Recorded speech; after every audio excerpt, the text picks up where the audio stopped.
생각해 보니까 다 주관적인 생각이겠지만 제가 이 세상에서 가장 큰 축복을 받은 사람입니다.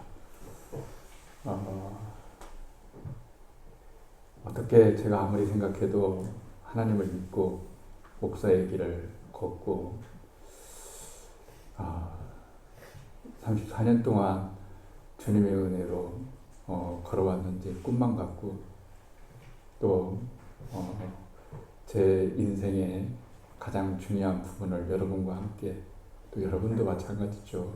나눌 수 있어서 참 행복했고 제가 우리 아름다운 교회 담임 목사였고 있고 또 였다는 것이 제 마지막 경력의 이력서에 들어갈 수 있어서 행복하게 생각합니다. 저는 참 복을 많이 받은 사람입니다. 누가 뭐라고 해도 저는 저를 바라보면 하나님이 제게 참 많은 인생의 복과 복의 복을 많이 주셨구나 이렇게 생각해 봅니다. 그 반면에 제가 주님을 위해서 한 것은 미미하지만 그래도 그 순간만큼은 저의 최선이었으니까 그것 또한 주님께서 이해해 주시리라 언제나 믿고 나아갑니다. 제가 이제 은퇴를 하면 아시는 것처럼 목사님들을 대상으로 목회를 해보려고 합니다. 목회라고 하지만 섬기는 거죠. 사실 저도 목사지만 목사들이 마음이 참 껍질이 단단합니다. 단단해요. 아무튼 제가 봐도 참 단단해서 그 무엇인가가 좀 들어가는 것이 어렵습니다. 그래서 특별히 제가 어려운 교회들 목사님들의 친구가 되어주고 또 그들의 사명의 의미를 말씀으로 공부하면서 읽어줘야 되겠다. 그런 마지막 숨김을 좀 해야 되겠다. 이런 생각 하고 있습니다. 그래서 하나님의 은혜로 그 사무실을 하나 찾았습니다. 아무래도 사무실이 있어야 될 것 같아서 이제 찾았는데 아주 저렴한 그 건물이 나와서 갔더니 건물은 큰데 빈상가들이 너무 많아요. 그래서 제가 봤던 그 상가도 수년간 쓰지를 않아가지고 거의 방치되다시피 한 거였어요. 그런데 모든 것이 고치면 되잖아요. 그것만 보면 안 되고 고쳤을 때 그것을 보면 됩니다. 그래서 저는 가격이 싸고 주변에 아파트가 많아서 괜찮겠다 하고 계약을 하려고 일단 그래도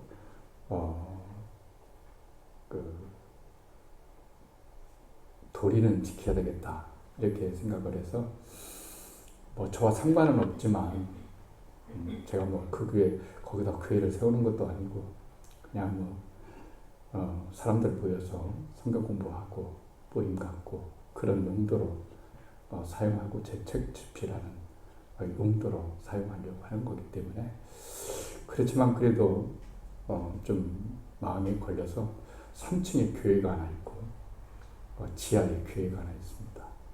그래서 3층에 있는 목사님에게 문이 평상시에는 닫혀있어 만날 수 없는데 전화번호가 적혀 있어서 전화를 했습니다. 했는데 목사님이 받으시더라고요. 저는 올해 은퇴하고 내년에 여기에서 선교회를 하나 운영하려고 하고 말씀과 문서 선교를 하려고 합니다. 이해해 주셨으면 좋겠습니다. 이랬어요. 그랬더니 별로 반응이 좋지 않더라고요. 그 다음에 두 번째 질문을 했어요. 이 상가 들어와도 될는지 모르겠습니다.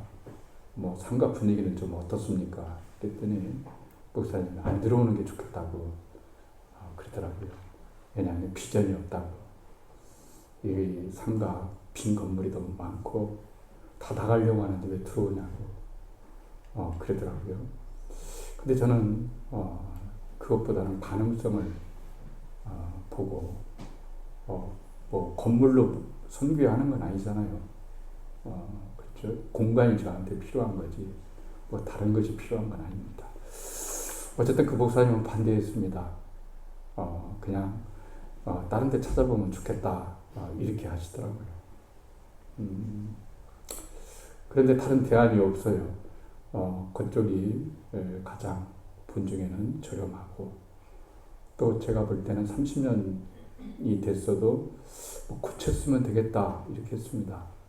그래서 그 건물을 매입했습니다. 그리고 리모델링도 했더니 환골탈태가 되었어요. 아마 제가 볼 때는 그 상가 중에 가장 깨끗한 상가로 변모했습니다. 그 지하에 있는 목사님이 또 이제 찾아가서 인사를 드려야 됩니다. 그 예의잖아요. 그래도 어쨌든 뭐 영향을 주든 안 주든 괜히 또 의식하게 되면 안 되니까. 근데 마침 저번에 말씀드린 것처럼 우여곡절에 만났는데 교회에서 만나고 카페도 하는데 그분이 카페를 조그마하게 하는데 그 목적이 돈 벌려고 하는 목적이 아니고 전도하려고 하는 목적이라고 하더라고요. 그래서 이제 제가 밝히지를 처음에는 안 밝히다가 얘기를 하면서 사실은 뭐 이렇게 해서 오게 되었다. 그랬더니 이 목사님이 너무 반가워하시는 거예요. 너무 반가워요. 너무 대지적으로 너무 반가워하시면서 진심으로 기뻐해 주면서 참 훌륭한 생각을 하셨다 이렇게 하시면서 자기도 목사라고 그러고 아니 어느 교회 목사냐고 그랬더니 지하에 있는 교회 목사라고 하면서 가서 또 교회도 보여주시고 막 굉장히 또 밝아요. 그러면서 굉장히 목사님들이 보통 근엄하고 뭔가 좀 그렇잖아요. 대하기가 좀 어렵고 그래서 뭐 아줌마처럼 편해요. 여자 목사님이신데 아줌마처럼 편해요. 자기 62년생이라고 그러더라고요. 그러니까 내년이면 65세가 되겠죠. 그러면서 이제 서로 통성명하고 서로 목사라는 걸 알고 그랬어요. 그랬더니 그 목사님이 자기는 폐암에 걸려가지고 수술도 받고 지금 치료 중이라고 이런 거예요. 깜짝 놀랐어요. 왜 놀랐냐면요. 아니 죽을 병에 걸렸는데 아무리 목사라고 하지만 저렇게 밝을 수가 있을까? 이렇게 밝을 수가 있을까? 저 같으면은 그냥 다 정리하겠어요. 솔직히 말하면 정리하고 그냥 뭐 마지막 인생을 뭐 이렇게 저렇게 살겠는데 아니 그래서 자기가 얘기해 우리 성도는 4명 5명이라고 그래요. 4명 5명이라고 이러는 거예요. 그런데 자기는 너무 행복하고 너무 좋고 너무 감사하대요. 그런데 그 말을 들으면서 이분이 그냥 하는 말이 아니다 싶었어요. 왜냐하면 사람이라는 게 진실이 느껴지잖아요. 그러니까 참 제 마음이 열리면서 이제 통성명하고 이제 저번에 얼핏 말씀드렸지만 올라왔어요. 그리고 시간이 점점 다가오면서 이제 은퇴 날이 다가오면서 이제 내려가면 어떻게 할까 하는 거예요. 목사들이 그 교회 찾는 게 어려워요. 어렵습니다. 이게 참 교회 찾는 게 어려운데 어쨌든 제 마음속에 주시는 건 그래 내가 그 교회 성도가 좀 돼줘야 되겠다. 목사지만 성도처럼 그 목사님을 좀 섬기면서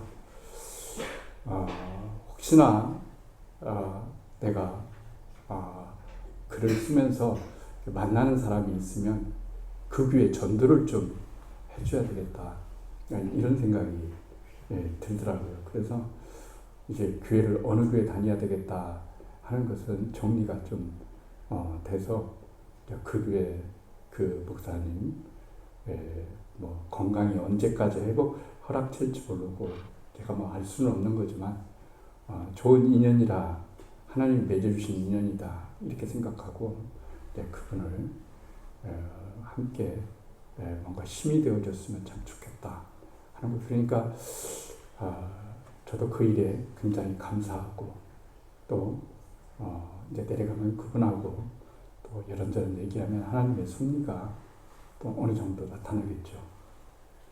또 한 가지가 요즘 감사한 게 지난 감사 말고 요즘 들어온 감사가 뭐냐면 제가 한 1년 반 전부터 쓰던 책이 있어요. 틈틈이. 사실 은퇴를 생각하고 쓴 책은 아니었어요. 왜냐하면 그때는 뭐 꿈에도 생각하지를 않았기 때문에.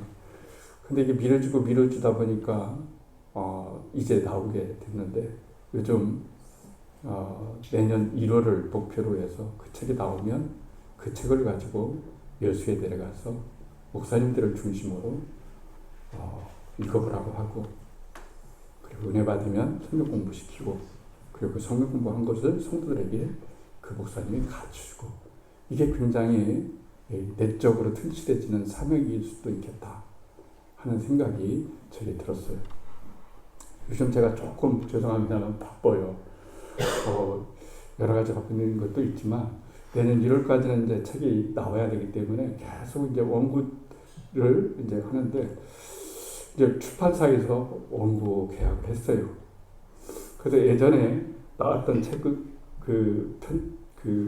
하는 사람이 그 자매는 굉장히 편하고 좋았어요. 그런데 이번에 제 원고를 맡은 이 자매는 제가 뭐 선택할 수 없으니까 그 회사에서 이렇게 매칭해 주면은 제가 이제 서로 관계를 하면서 이렇게 하는데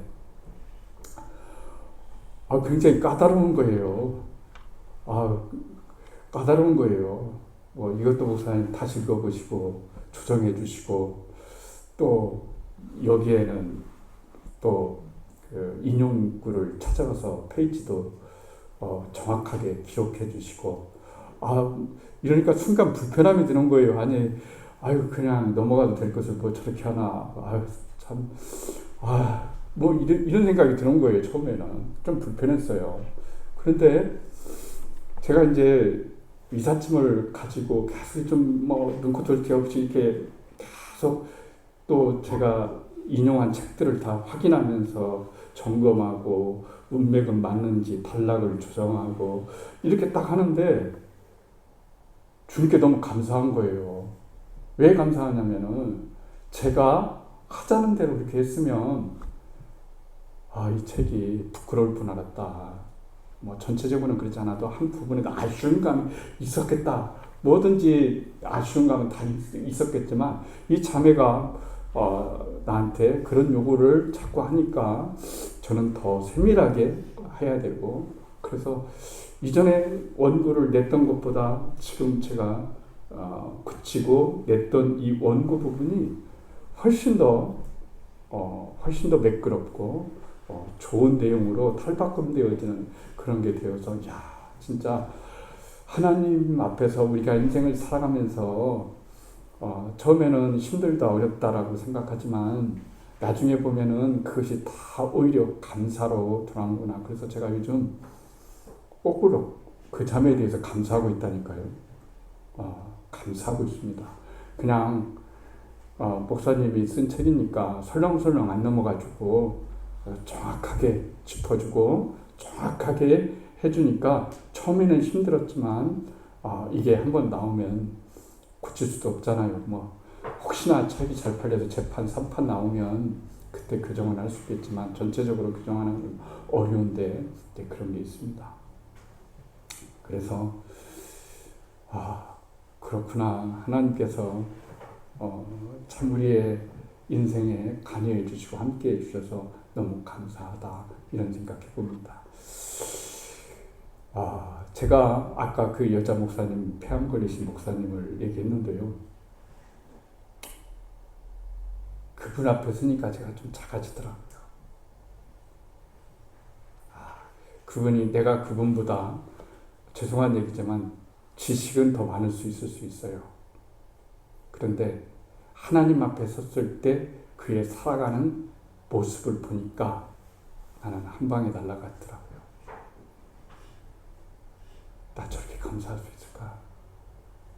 나 저렇게 병들고 불치병으로 판명받고 옮매고 산다면 나는 여전히 내 자리에서 아무 일 없던 것처럼, 물론 처음에는 힘들고 어렵겠지만 빨리 추스리고 저렇게 하나님께 감사하고 사람을 대할 때 있는 그대로 그다음에 변치 않는 그런 더 간절함으로, 얼마 생명이 남지 않았으니까 내가 더 사람을 더 잘해줘야지, 더 가족들에게, 주변 교인들에게, 주변의 목회자들에게 더 내가 사랑을 해줘야지 이럴까. 그건 좀 다른 것 같아요. 제가 경험을 한번 해봤지만 못할 것 같아요. 가슴이 떨리고요. 내가 벌써 죽나? 이런 생각이 들고요. 무릎이 힘이 쭉 빠질 것 같고요. 근데 제가 말해주는 것은, 하고 싶은 거예요. 제가 아무리 목사라고 해도 하나님 사랑합니다, 하나님 감사합니다 해도요, 내 현실 앞에서 어떤 사건을 맞이할 때 내 자신이 보이면 참 그게 제 실력이잖아요. 실력은 글로 나오는 게 아닙니다. 실력은 말로 나오는 것도 아닙니다.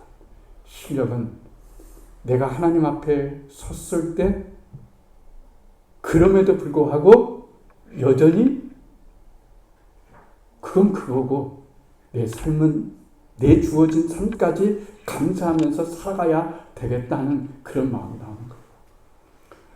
감사절이 되면 저는 다니엘 이야기를 많이 했어요. 왜 그러냐면요, 미스테리이기 때문에 그래요. 미스테리이기 때문에. 목사지만 이해 안 가는 것은 이해 안 가는 거잖아요. 그렇죠? 아직 내가 그 믿음에 도달하지 못했으니까. 여러분, 우리 감사합시다. 뭐 이렇게 하는데 실상은 내가 하나님 앞에 또 사람들에게 얼마나 감사하나 그랬어요. 시간이 지나니까 그게 감사예요. 뭐냐면 하나님에 대한 감사가 조금은 진실되게 생기고, 그리고 내 주변에 있는 모든 분들이 진짜 감사할 존재구나. 이분들이야말로 진짜 나를 있게 한 그런 감사의 부분이구나. 모든 것이 감사를 보이기 시작하니까 그것이 이제 신앙의 실력이 조금 느는 거예요. 신앙의 실력이 조금씩 늘으니까 그게 감사한 거예요. 다니엘이 아시는 것처럼 외국에 갔어요. 강대국에 가서, 여러분 바사에 가서 잡혀 이제 포로로 끌려가서 거기에서 출세를 했어요. 출세를 했는데 그냥 출세가 아니에요. 여러분, 우리 한국 사람이 미국에 가가지고 정말 모든 걸 다 딛고서 총리가 된다는 것은 이거 쉽지 않은 겁니다. 그리고 이때 당시만 하더라도 주변에 시기와 질투가 많습니다. 견제 세력이 많습니다. 오늘도 그 얘기입니다. 그러니까 다니엘은 하나님을 믿는 사람이에요. 그래서 잘 됐어요. 거기까지는 우리도 감사할 수 있어요. 그런데 어느 날 갑자기 나락에 빠지는 거예요. 주변에서 모함을 하는 겁니다. 그리고 이제 그 모함에 걸려들어서 그가 사자굴 속에 들어가서 이제 죽어야 됩니다. 이게 다 통보가 됐어요. 다니엘, 너는 이제 죽을 것이다. 이게 이미 다 이렇게 계략에 빠진 걸 압니다. 그런데 우리 같으면요, 저 같으면 일반 방식으로 대하지는 않을 것 같아요. 그런데 다니엘은 스스로 무덤을 팝니다. 스스로 무덤을 파요. 그러니까 누구든지 황제에 대한, 왕에 대한 충성도를 가리기 위해서 다른 종교, 어떤 종교를 가지고 있어도 종교 행위를 금하고 신에게 절하는 것도 기도하는 것도 금한다. 이것을 어기면은 누구든지 그 사람은 왕을 배신하는 거나 마찬가지다. 반역자다. 이렇게 공고를 내걸었어요. 그러면 여기서 우리는 타협점을 찾을 수 있어요. 타협점을 찾을 수 있습니다. 하나님 앞에서. 하나님, 40일, 한 달, 두 달, 석 달만 기다려주세요. 제 마음은 진심이잖아요. 제 마음은 진심이니까 하나님 앞에 내가 예배하지 않는다고 하더라도, 기도하지 않는다 하더라도 눈 감아주세요. 상황이 반전되면 그때 그렇게 하도록 할게요. 이렇게 할 수 있어요. 나쁜 것은 아니라고 생각해요. 나쁜 것은 아닙니다. 그렇게 해도. 그런데 다니엘은 그 얘기를 다 듣고도, 다 접수하고도 여전히 하나님께 나아가서 기도했습니다. 그런데 기도의 내용이 중요한 거예요. 하나님, 제가 하나님을 얼마나 섬겼는지 잘 아시잖아요. 이 위에서 저를 살펴주세요 라는 것이 아니고 그냥 하나님께 감사했어요. 하나님께 감사했어요. 모든 일에 감사하대요. 그런데 왜 감사했느냐, 감사할 수 있었느냐가 중요한 거예요. 다니엘은 믿음이 있었으니까 이런 거예요. 이렇게 단순하게 생각하면 안 되고요. 믿음을 가지려면 알아야 돼요. 늘 말하잖아요. 저는 늘 주장하는 게, 신앙을 가지려면, 우리가 인생에서 위기를 극복하려면 세 개를 가지면 된다고 늘 말씀드렸어요. 첫째는 하나님의 전지성, 두 번째는 하나님의 전능성, 세 번째는 하나님의 사랑성입니다. 이 세 가지를 다니엘이 가진 거예요. 그러니까 우리가 인생에서 감사하며 승리하며 나아갈 길은 이 세 가지를 명심하면 돼요. 뭘 명심하느냐면은, 첫 번째는 하나님이 내 상황을 아신다는 거예요. 아신다는 것이 중요합니다. 다른 사람은 내 상황을 몰라요. 남편도 모르고, 아내도 모르고, 목사님도 모르고, 내 친구도 모르고, 부모도 모르고, 내가 얼마나 지금 어려움 가운데 있고, 고통 가운데 있고, 아픔 가운데 있는가라고 하는 사실을 몰라요. 알 수 없어요, 사실. 말하면 모르잖아요. 말해도 모르는데, 모르잖아요. 그런데 하나님은 아신다라고 하는 하나님의 전능성을 믿는 거예요. 전지성을 믿는 거예요. 하나님만큼은 아신다 하는 거예요. 하나님만큼은 아신다는 전지성하고요. 두 번째는 전능성이에요. 뭐냐면은, 하나님은 아시는 것뿐만 아니고 내 상황을 바꿀 수 있는 전능성을 가지고 계시다라고 하는 거예요. 전능성. 근데 중요한 것은요, 사람이 전지하기도, 어떤 사람이 전지하기도 하고 능력도 있어요. 그런데 나하고 관계가 없어요. 그럼 아무 소용이 없잖아요. 그런데 하나님의 전지성과 전능성을 누구를 위해서 사용하시냐면 나를 위해서 사용하신다라고 하는 거예요. 그렇죠? 그러니까 다니엘이 하나님을 믿는다고 하는 건 그런 거예요. 하나님을 믿는다라고 하는 것은 그냥 입술이 아니고 전지성과 전능성과 그리고 사랑성을 믿는 거예요. 결국 하나님은 모든 것을 합력하여 선을 이루신다라고 하는 거예요. 그렇죠? 이 세상은 어떻게 반전될지는 누구도 몰라요. 그렇죠? 다니엘이 내가 그렇게 하면 사자굴 속에 집어넣어질 거야.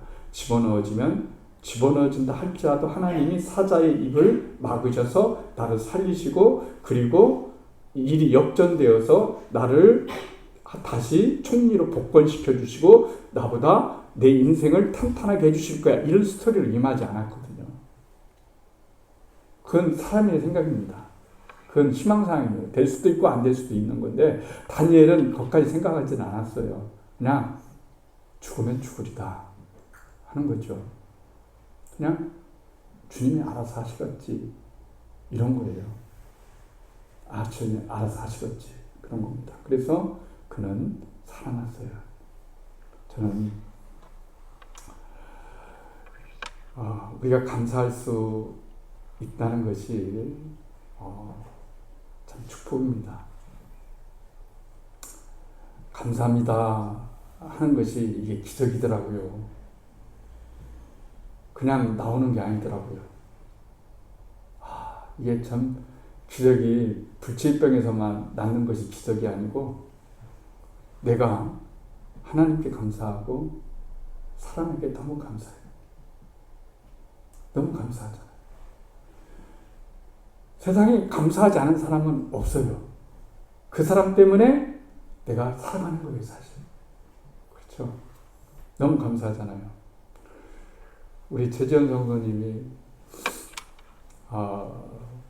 남편분이 전기사업 하시잖아요. 오늘도 찬양을 들으면서 천장 보는데 감사했어요. 왜 감사했냐면 이게 시간이 가면은 전구가 떨어지잖아요. 불 나갑니다. 그러면 뭐 이걸 끙끙 해야 되는데 언제부턴가 그 일이 없어졌어요. 왜냐하면 이게 떨어지면요, 아마 최전선님이 직원들에게 시켜가지고 꺼진 것이 있는지 나간 것이 없는지 있는지를 이렇게 하고서 이렇게 다 해놔요. 지금 거의 이렇게 되잖아요. 그렇죠? 근데 말이죠. 저는 그것을 감사하는 게 아니고, 그것도 감사하지만 저는 뭘 감사하냐면 그 이전에 그 전기 기술을 가지고 있는 그 직원들에게 감사하는 거예요. 그분들이 일 안 해주시면 내가 돈이 있는들 이게 되겠어요? 이게 안 되잖아요. 근데 말이죠. 좀 길어서 죄송합니다. 제가 사무실을 다 붙였어요. 전기도 하는데요. 이게 차단기 몇 년 동안 비워둔 적이라 차단기도 없어요. 근데 차단기 없이 어떻게, 이거 너무 위험하잖아요. 그래서 전화를 열심히 돌렸어요. 그래서 좀 와달라고. 그럼 뭐 하든 차단기 내려가고 안 오고 이런 것 좀 와서 좀 봐주세요. 이러는데요. 잘 안 와요. 바쁘다고. 와주기만 해도 감사하더라고요. 그런데요, 한 번은 문을 고치고서